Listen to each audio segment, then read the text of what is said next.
नमस्कार। ABN news में आपका बहुत बहुत स्वागत है और मैं हूं सुरेश झा। चुनाव आयोग एक इंडिपेंडेंट एजेंसी है। उसका काम होता है निष्पक्ष तरीके से चुनाव करवाने की।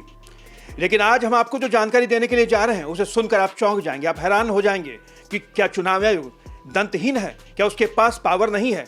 जी हाँ, उसके पास पावर नहीं है। और वो पावर नहीं इसलिए नहीं है कि चुनाव आयोग कहता तो बहुत कुछ है, लेकिन जमीनी स्तर पर होता कुछ भी नहीं है। चुनाव के दौरान जब आचार संहिता का जो उल्लंघन होता है तो चुनाव आयोग की जिम्मेदारी होती कानूनी कार्रवाई करने की।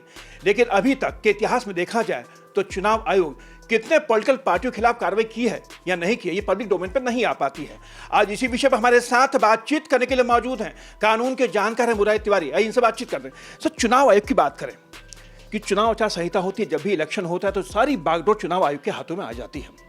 लेकिन क्या सर अभी तक चुनाव आचार संहिता का अभी तक किसी पॉलिटिकल पार्टी ने जो उल्लंघन करते हैं उनके खिलाफ क्या अभी तक आपने कार्रवाई होती सुनी है?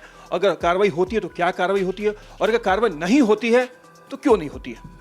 देखिए, इसका बेसिक जो रीज़न है वो रिप्रेजेंटेशन ऑफ पीपल एक्ट 1951 का बना हुआ है। जिस वक्त ये बना था, हो सकता है कि इसमें जो ऑफेंसेस रखे थे वो ग्रेवर होंगे। उस वक्त 200-250 रुपये का फ़ाइन कर देना बहुत बड़ी बात रहती होगी। किसी की 6 महीने की सज़ा का रिकमेंडेशन कर दें आप और FIR करा दें, उसको सज़ा करा दें, बहुत बड़ी बात होती होगी। लेकिन आज के डेट में वो उसकी जो इम्पोर्टेंस है वो ख़त्म हो गई है। बहुत सारे ऑफेंसेस ऐसे हैं रिप्रेजेंटेशन ऑफ पीपल एक्ट में कि जैसे कि आप वहाँ पोलिंग स्टेशन के पास आप कहीं प्रचार करने गए, पब्लिसिटी कर रहे हैं, देखने में तो आप मीडिया के तौर पे भी कवर करेंगे और वास्तव में वो एक इलेक्टोरल प्रोसेस में बहुत बड़ा एक गुनाह है। अगर कोई वोटर अंदर जा रहा है वोट डालने के लिए और उसको आप मना कर दें, वोट इस कैंडिडेट को नहीं देना है, उस कैंडिडेट को देना है, तो ये देख करके तो ऐसा लगता है कि इतना बड़ा ये गैर कानूनी काम हो रहा है। लेकिन जब आप सज़ा देने की बात आती है तो उसकी सज़ा के नाम पर उसके 200-250 रुपये का उसका मैक्सिमम पनिशमेंट है, जुर्माना लगेगा। तो इस तरह से जो उसका इम्पोर्टेंस है, जो रिप्रेजेंटेशन ऑफ पीपल एक्ट 1951 का, वो ऑलमोस्ट अभी आज की डेट में ज़ीरो हो चुका है। इसको टोटल इसका रिवैम्प होना है और रिकमेंडेशंस तो टाइम टू टाइम हमेशा आती रही हैं, लेकिन आज तक वो रिकमेंडेशंस पेंडिंग में पड़ी हुई हैं। उसका जो मूलतः कारण मैंने जो देखा है, जो पॉलिटिकल पार्टी ऑलरेडी सत्ता में होती है तो उसको इस बात से कोई बहुत ज़्यादा परेशानी होती नहीं है, क्योंकि वो कुछ भी उनके लिए कोई मायने नहीं रखता है और वो इलेक्शन जीतते हैं, रूल कर रहे होते हैं, तो उनको इससे फ़र्क नहीं पड़ता है कि अगर कोई कैंडिडेट हार भी गया और उसने कोई गड़बड़ी की है तो चलो हम जीत गए। अगर मेरा कैंडिडेट पार्टी का हार भी गया, अगर अल्टीमेटली सरकार मेरी बन गई तो उसको बहुत फ़र्क नहीं पड़ता है। तो इस सोच को बदलना होगा, पार्लियामेंटेरियंस को इस इंटेंशन को बदलना होगा। इलेक्शन के टाइम में ए ने ये किया, बी ने वो किया, सी ने ये किया, झूठ मूठ का ये तमाशा पब्लिक को दिखाने के लिए ये इस डेमोक्रेसी में एक मजाक का विषय बना हुआ है। और इलेक्शन कमीशन को भी time to time strictly recommendation देने से काम ख़त्म नहीं होती। कभी कोई पार्टी बन करके हो सकता है इसको सुप्रीम कोर्ट के माध्यम से या जो पार्लियामेंट के माध्यम से, इनमें काफ़ी एक टोटल एक्सपेंशन की ज़रूरत है और जो सज़ाएँ हैं उनके कई टाइम ज़्यादा उसको स्ट्रिक्टर बनाने की ज़रूरत है। जैसे आपने मोटर व्हीकल एक्ट में देखा, आज तक 50 रुपये का 100 रुपये का रेड लाइट का जंप का था, हेलमेट का 100 रुपये का था, हर एक मैक्सिमम पनिशमेंट 100 रुपये की जुर्माना थे उसको। तो लोगों ने इसको मजाक बना लिया था। कहीं किसी ने ट्रैफिक पुलिस ने काट भी दिया चालान तो 100 रुपीज़ आप दे के बढ़ जाते थे। आज जब वही 1000 हो गया, 2000 हो गया, 5000 हो गया, 10,000 हो गया, 15,000 हो गया, तो मैं अभी ऐसा नोटिस कर रहा हूँ कि रेड लाइट पर हर आदमी कोशिश करता है रुकने का।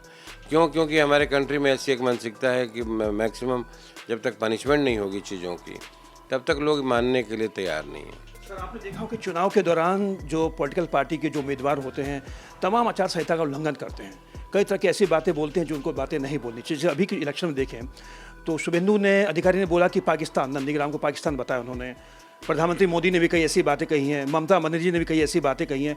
तो उनको नोटिस जो दिया जाता है, उस नोटिस का मतलब क्या होता है? उस नोटिस पर कार्रवाई होती है? सिर्फ नोटिस दे के आपने आईवाश कर दिया है? देखिए, इलेक्शन कमीशन होता कौन है? इलेक्शन कमीशन का चेयरमैन कौन होता है? आपको ये समझने की ज़रूरत है, या तो नहीं तो सबको पता है। इलेक्शन कमीशन अगर मैंने ही बनाया है, अगर कुछ गलत कर रहा हूँ तो इलेक्शन कमीशन का कार्रवाई के बारे में मुझे भी पता होना चाहिए कि मैं वो क्या कर सकता है मैक्सिमम। तो मिला जुला करके स्थिति बनी हुई है और वो उसको जब आपने पावर दिया ही नहीं है। एक समय था कि TN सेशन साहब थे, उसके बाद तो लोगों ने महसूस करना शुरू किया कि इलेक्शन कमीशन में कोई चीज़ होती है, क्योंकि वो कोशिश कर रहे थे उसको इम्प्लीमेंट करने की। छोटा ही ऑफेंस क्यों नहीं था, छोटी ही सज़ा क्यों नहीं थी, तो वो कोशिश करते थे उसको एसर्ट करने की। लेकिन उसके बाद फिर वही स्थिति वहीं की वहीं आ गई। तो जब तक कार्रवाई नहीं होगी, जब तक सीरियसली इसको कोर्ट कॉग्निजेंस नहीं लेगी और इलेक्शन कमीशन इसको एफआईआर टाइमली करके आगे बढ़ाएगा नहीं, और जब तक कैंडिडेचर्स कैंसिल नहीं होंगे, मोर ओवर इलेक्शन से पहले कैंसिल नहीं होंगे, इस तरह के प्रोविजंस बनाने की ज़रूरत है इलेक्शन कमीशन। कई बार देखा कि एफआईआर दर्ज होती है, पॉलिटिकल पार्टी के उम्मीदवार होते हैं, उनके खिलाफ एफआईआर दर्ज हुई है, तमाम तरह की चीज़ कानूनी कार्रवाई होती है, लेकिन अभी तक किसी भी उम्मीदवार के खिलाफ उनका कोई कहते हैं निर्वाचन उनका निरस्त नहीं किया गया, उनकी उम्मीदवारी निरस्त नहीं की गई। कार्रवाई के नाम पर सिर्फ जीरो है, कोई कार्रवाई नहीं होती है। तो कहीं ना कहीं चुनाव आयोग को अपने गिरेबान में नहीं झांकना चाहिए कि आप क्या हैं और क्या कर रहे हैं आप जो। देखिए, उसका जो लीगल मीनिंग है ना, वो उसमें बहुत सारे जो मैक्सिमम ऑफेंसेज हैं वो नॉन कॉग्निजेबल है, वो कुछ कॉग्निजेबल हैं। तो जो नॉन कॉग्निजेबल है उसमें आगे कंप्लेंट केस वगैरह उनके खिलाफ आती है नहीं आती है, वो ये भी एक टेंडेंसी है, नहीं आती कई बार। और जो जो दूसरे ऑफेंसेज जो कॉग्निजेबल हैं उसमें मैंने आपको बताया कि जो क्वांटम ऑफ पनिशमेंट है और उनके जो फाइन ही बहुत कम है। तो इस वजह से भी ये कारण है जो नहीं दिखता लोगों को कि किसी तरह का कोई सज़ा हुई किसी को। और जो दूसरी बेसिक जो बात मैंने बताई आपको कि इलेक्शन के बाद हमारी एक ये भी टेंडेंसी रहती है कि जैसे ही इलेक्शन इज़ ओवर तो फिर उसके बाद आप कुछ करना नहीं चाहते हैं। जो कैंडिडेट हार गया वो भी नहीं कुछ करना चाहता है, जो जीत गया तो जीत ही गया। तो ये इस मानसिकता की वजह से वो फिर वो चीज़ें सामने नहीं आती। और इसमें ख़ास तौर से गवर्नमेंट को ये नहीं सोचने की ज़रूरत है कि वो इलेक्शन कमीशन ए का है या बी का है, उसको इतना पावर देने की ज़रूरत है। अगर हम ट्रांसपेरेंसी चाहते हैं, डेमोक्रेसी को ज़िंदा रखना चाहते हैं, तो पार्लियामेंटेरियंस को, हमारे लेजिस्लेटिव्स को सोचना होगा खुद ही।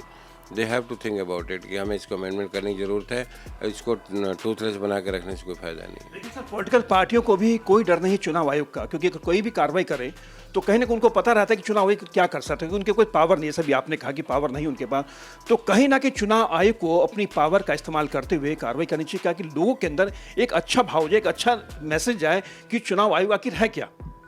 देखिए, चुनाव आयोग की अपनी मजबूरी है। अगर कोई भी कंप्लेंट गई, किसी तरह की भी कंप्लेंट जाती है, तो हम कई बार उसको मीडिया में देखते हैं कि वो काट करके उस पूरे स्पीच में से अगर कोई आधा सेंटेंस दिखाता है, तो एक आम आदमी को लगता है कि आधे सेंटेंस सही, सारा गलत है।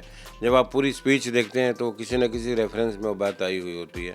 तो जब कैंडिडेट्स की रिप्लाई आती है जिनके खिलाफ शिकायत होती है, तो उसके बाद जो इलेक्शन कमीशन है उसको सारा कुछ देखने के बाद असेस करता है। तो मैक्सिमम केसेस में ऐसे भी सिचुएशन पैदा होती होगी कि जहाँ कोई कार्रवाई नहीं बनती है, लेकिन आम आदमी के दिमाग पर लगता है कि कार्रवाई बनती है और इसको सज़ा होनी चाहिए थी।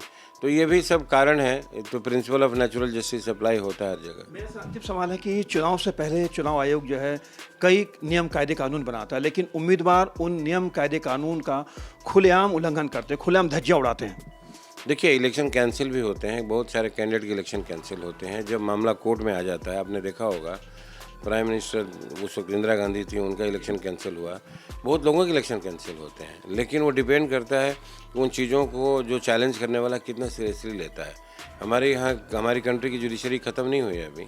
आपने देखा होगा कि हाई कोर्ट में मैटर जाता है, सुप्रीम कोर्ट में जाता है, और अगर कोई irregularity on the face of it सामने आती है तो उसको कोर्ट ने किया है। ऐसे मेनी इंस्टेंसेज हैं कि जहां कोर्ट ने कैंडिडेचर का इलेक्शन कैंसिल किया है, जीते हुए कैंडिडेट का इलेक्शन कैंसिल किया है। तो ऐसा नहीं है, लेकिन वो इलेक्शन कमीशन से जब कोर्ट में आ जाता है, जो हाँ, जब जाके कार्रवाई हो पाती है। चलिए सर, आपका बहुत बहुत धन्यवाद। ये तो दिल्ली बार काउंसिल के मेंबर मुरारी तिवारी जो हमारे साथ बातचीत कर रहे थे। चुनाव आयोग है और चुनाव आयोग के पास पावर भी है, लेकिन चुनाव आयोग अपनी पावर का इस्तेमाल नहीं करता, और किस लिए नहीं करता है वो सब जानते हैं। जिसकी लाठी उसकी भैंस। सत्ता में जो होती है तो चुनाव आयोग उसी के इशारे पर चलता है। आज कांग्रेस सत्ता में नहीं है तो कांग्रेस को लगता है कि चुनाव आयोग उनके खिलाफ है। कल बीजेपी नहीं थी तो बीजेपी को लगता है कि चुनाव आयोग उनके खिलाफ है। लेकिन चुनाव आयोग को अपनी गरिमा बनाते हुए जो उनकी जो शक्तियां हैं, उस शक्तियों का इस्तेमाल करते हुए जो निष्पक्ष तरीके से चुनाव कराने की जो बात कहते हैं, वो कहीं ना कहीं बेमानी नहीं होनी चाहिए। कैंपस राहुल के साथ सुरेश झा, ABN न्यूज, दिल्ली।